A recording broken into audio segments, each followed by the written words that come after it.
Halo guys, assalamualaikum warahmatullahi wabarakatuh. Terlepas dari pertandingan kali ini, saya mau mereaksi beberapa gol-gol dari timnas Australia dan timnas Indonesia.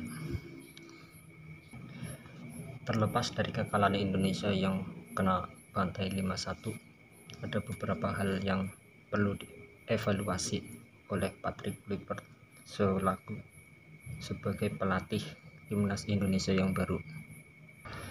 Langsung saja ya guys, terlepas dari penalti Kevin Dix yang gagal mengeksekusi penalti, mungkin kalau Kevin Dix berhasil mengeksekusi penalti, jalan ceritanya dan permainannya mungkin agak sedikit berbeda, nggak terlalu jomplang kena bantai 5-1. Dan menurut saya setelah gagal mengeksekusi penalti, Kevin Dix serasa kurang percaya diri menurut saya, entah menurut para kalian semua. Oke, langsung saja ya guys, kita langsung ke videonya. Ini dia guys, berawal dari penalti ini bukan mutlak kesalahan Nathan Joaen ya guys, ini mutlak karena dia ya nggak sengaja lah melakukan kesalahan di dalam kotak penalti. Mungkin niat Nathan itu cuma membayangi ya guys, tapi yang terjadi di lapangan itu berbeda ya guys. Apalagi sekecil apapun sekarang pelanggarannya kan ada VAR. VAR itu terkadang menguntungkan, terkadang ya menyebalkan. Lanjut ke video yang kedua ya guys. Nah, di gol yang kedua setelah ini terbilang terlalu cepat dan bikin mental para pemain Indonesia itu down ya guys. Terlihat sekali ya guys, mungkin tujuannya mau bikin perangkap offset namun gagal, dan akhirnya ya terjadilah gol guys. Ya gimana lagi guys, dia cuma berhadapan langsung dengan Martin Paes karena back kita udah tertinggal jauh di belakang dan gak mampu untuk mengejar ya guys. Mungkin tujuannya itu mau bikin perangkat offset atau gimana, karena itu terlalu jauh dan terlambat untuk naik ya guys. Mungkin tujuannya seperti itu. Kita lanjut guys. Nah ini guys kesalahannya, karena nggak ada yang menutup sapan ini namanya. Nah ini kesalahannya, ini back kita guys, nggak ada yang menutup pergerakan atau gimana ya guys, karena dia terlalu bebas fokus terhadap bola hingga tidak melihat pergerakan lawan ya guys, dan terjadilah gol ketiga ya guys. Sangat disayangkan sekali ya guys, kurun waktu berapa menit udah ketinggalan ya guys, 3-0 timnas Indonesia. Kita lanjut ya guys, untuk gol keempat ini lewat sundulan ya guys. Nah, gol keempat ini terlepas dari kesalahan Sandy Walsh yang kurang ketat mengawalnya, jadinya terjadi gol, atau mungkin Sandy Walsh baru masuk jadi kurang panas ya guys, dan terjadilah gol keempat. Ini yang semakin membuat mental down ya guys, cukup disayangkan. Tapi apa boleh buat guys, namanya permainan di lapangan, nggak ada yang tahu ya guys, sekecil apapun peluang harus bisa dimanfaatkan, dan kesalahan Indonesia nggak bisa memanfaatkan peluang ya guys. Kita lanjut ya guys. Nah di gol yang ini ya guys, timnas Indonesia berhasil mencetak gol melalui oleh Romani ya guys. Debut yang manis namun hasil yang pahit ya guys. Walaupun oleh Romani berhasil mencetak gol, namun tim Indonesia mendapat kekalahan dengan telak 5-1 ya guys.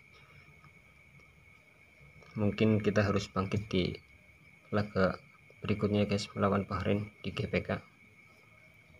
Kita harus tetap fokus, kembalikan mental seperti semula ya guys. Oleh Romani ini termasuk tipikal striker yang haus gol ya guys, cuma sayang dia nggak terlalu banyak mendapatkan kesempatan atau umpan yang matang ya guys. Dari skillnya, dribblingnya atau gimana itu terbilang sangat bagus ya guys. Kita lanjut ya guys, gol yang terakhir buat Australia.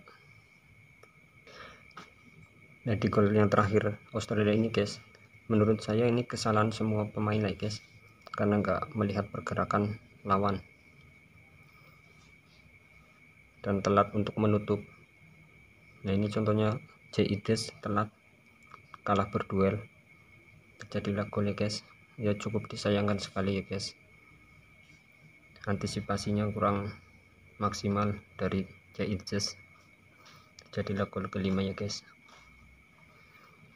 Saya harap ini bukan menjadi pukulan buat timnas Indonesia dan harus bangkit di laga berikutnya melawan Bahrain di GBK ya guys. Kita harus tetap dukung timnas Indonesia gimana pun hasilnya, mau kalah mau menang tetap kita dukung siapapun yang main, jangan saling salahkan, tetap kompak. Permainannya mungkin sudah bagus, cuma koordinasi di belakang itu kurang rapi ya guys, masih terlalu sering ada kesalahan, apalagi kalau duel-duel atas itu seringnya kalah ya guys, menurut saya. Mungkin cukup itu ya guys. Jadi menurut kalian apa yang perlu dievaluasi sama staf kepelatihan yang baru timnas Indonesia, Patrick Kluivert dan kawan-kawannya ya guys di staf kepelatihan timnas Indonesia? Apakah yang menurut kalian itu perlu dibenahi, apa kurang gimana? Kalau menurut saya penampilan hari ini ya terbilang cukup bagus, dari penguasaan bola, build up dari belakang, cuma kurang berkembang permainannya, apalagi Tom Haye itu terkunci ya guys di tengah, kurang bisa mengembangkan permainan. Jadi buat kalian gimana, menurut kalian bisa komen apa yang perlu dievaluasi. Jadi mungkin itu ya guys yang bisa saya simpulkan dari pertandingan kali ini melawan Australia. Mungkin masih ada harapan lah ya guys, masih ada 3 pertandingan, 2 di kandang, 1 di kandang lawan. Mungkin ya bisa mengunci 2 pertandingan di GBK ya guys, untuk bisa memastikan posisi 4 atau 3 biar bisa lanjut lagi ke ronde keempat.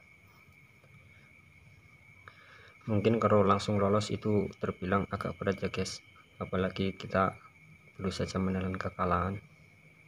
Aku harap bisa mengunci posisi 3 atau 4 untuk melanjutkan kualifikasi untuk ronde keempat ya guys.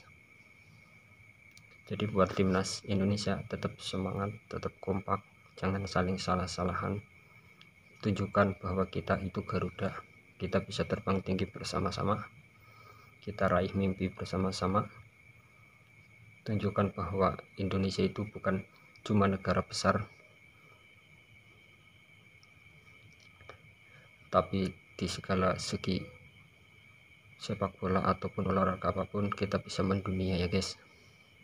Amin.